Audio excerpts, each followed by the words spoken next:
J'ai un médecin, un bon copain qui m'écrit « Monsieur Scholler est traumatisé, etc. » Je crois qu'il a identifié une dizaine de personnes très très méchantes.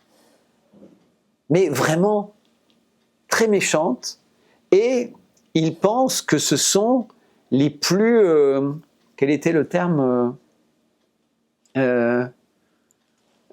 dynamique, enfin intempestif, virulent, les plus virulents. Il a appris d'ailleurs que dans une procédure dont on parle beaucoup à la télévision, c'est un bon critère de choix les plus virulents. Il a lui-même identifié les plus virulents, vous pourrez faire vos investigations. Il souhaiterait porter plainte contre les 3 plus virulents qu'il a identifiés et X, les autres virulents que votre enquête pourra permettre d'identifier. Mais ils vont me regarder, ils me dire hey, « Monsieur Scholler, vous l'avez bien mérité. Regardez ce que vous écrivez. Vous aimez bien Poutine. Vous trouvez ça raisonnable?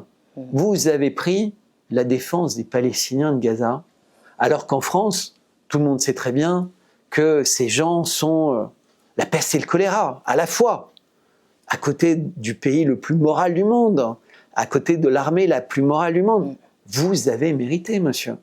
Il n'y a pas de fumée sans feu. Si vous êtes attaqué, c'est que vous l'avez mérité. Mais ce qui est étrange, c'est que moi, on va me dire ça, ou ma plainte va être classée rapidement. Enfin, on va me faire comprendre.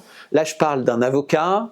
Au commissariat, on va me faire comprendre que c'est peut-être pas très matérialisé, que j'ai quand même pu me déplacer, que je suis pas encore sous perfusion tellement je souffre et que je me suis pas encore raté 3 fois d'une balle dans la tête ou j'ai pas encore de cicatrices et de scarifications. Donc, on a l'impression que je suis pas prêt au suicide.